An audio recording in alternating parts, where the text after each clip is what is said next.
না, সবাই সবাইকে আড়াল করার চেষ্টা করছে, কেউ একা নয় এর মধ্যে।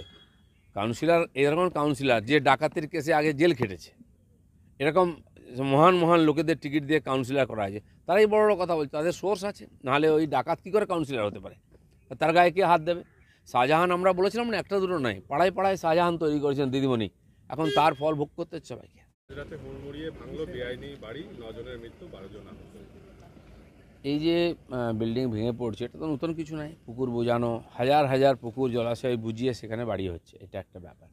দ্বিতীয় হচ্ছে যে বাড়ি তৈরি হচ্ছে, ভেঙে পড়ছে, এটাও নতুন নয়। ব্রিজ, ফ্লাইওভার সব দেখুন, এতে যেমন রাজনীতি নেতা, এমএলএ, এমপিরা, কাউন্সিলররা যুক্ত আছেন, ঠিক সেরকম সরকারি কর্মচারী যারা অবৈধ এই নির্মাণকে অনুমতি দিয়ে দিচ্ছে টাকা পয়সা নিয়ে। তৃতীয় হচ্ছে প্রশাসনে এই যে এই ধরনের অনিয়মিততা সব চলছে, পুলিশ প্রশাসন, নেতা এবং সরকারি কর্মচারী এবং প্রমোটার, এরা সব মিলে গেছে একসঙ্গে। এটা আজ হয়নি, ধীরে ধীরে হচ্ছে। এখন তো এর কোনো রোকটোক নেই। আজকে কালকে মেয়র দেখতে গেছেন, ওখানকার কাউন্সিলর বলছে আমি কিছু জানি না।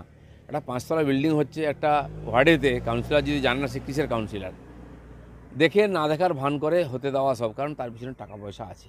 এতে যে হাজার হাজার লোকের জীবনহানি, আর যত জায়গা যেখানে পড়ে আছে, খাল, নালা, বিল, পুকুর সব বুঝে যাচ্ছে। আমার তো মনে হয় যে ইকো পার্কের পুকুরটা না কোনোদিন বুঝিয়ে দেয়। পিছনে বিরাট শক্তি আছে, প্রচুর টাকা পয়সার ব্যাপার আছে, নাহলে ওরকম বাড়ি হয় কী করে? বস্তির মাঝে মধ্যে যতটা জায়গা পেয়েছে পিলার তুলে ওখানে বাড়ি করে ফেলছে, কী করে সম্ভব এখানে? এখন তো ওই বাড়িতে লোক ছিল না, যদি কমপ্লিট হয়ে যেত, লোক থাকতো, তারপরে এই দুর্ঘটনা ঘটতো, তো উপরের নিচে মিলিয়ে কতজনের প্রাণহানি হতো। আর কত বাড়ি এই অবস্থায় তৈরি হয়ে গেছে, আর সেই দিনটা অপেক্ষা করছে সেদিন দুর্ঘটনা শুনতে হবে। আমার তো শুনে চিন্তা হয় যে কি চলছে এটা। এখন এই কথা বললো বলে খোঁজ করো কোথায় কত বাড়ি হয়েছে, কদিন পরে বন্ধ হয়ে যাবে সব, ইলেকশনের নির্বাচনের চাপেতে। তো এটা কি চলতেই থাকবে? কেউ দায়িত্ব নেবে না। মুখ্যমন্ত্রী গিয়ে ছবি তুলবেন, মেয়র গিয়ে মিষ্টি মিষ্টি কথা বলবেন, প্যানেলে বসে ওদের লোকেরা বলবেন এটা দুর্ভাগ্যজনক, মৃত্যু হবে আর দুর্ভাগ্যজনক বলে এড়িয়ে যাবেন, গরম গরম কথা বলবেন, ক্ষতিপূরণ দিলেন, বন্ধ হয়ে যাবে। তো মানুষ এভাবে বেঁচে থাকবে নাকি?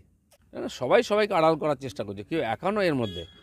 কাউন্সিলর, এরকম কাউন্সিলর যে ডাকাতির কেসে আগে জেল খেটেছে, এরকম মহান মহান লোকেদের টিকিট দিয়ে কাউন্সিলর করা হয়েছে, তারাই বড় বড় কথা বলছে, তাদের সোর্স আছে, নাহলে ওই ডাকাত কী করে কাউন্সিলর হতে পারে? তার গায়ে কে হাত দেবে? শাহজাহান, আমরা বলেছিলাম না একটা দুটো নয়, পাড়ায় পাড়ায় শাহজাহান তৈরি করেছেন দিদিমণি, এখন তার ফল ভোগ করতে হচ্ছে সবাইকে।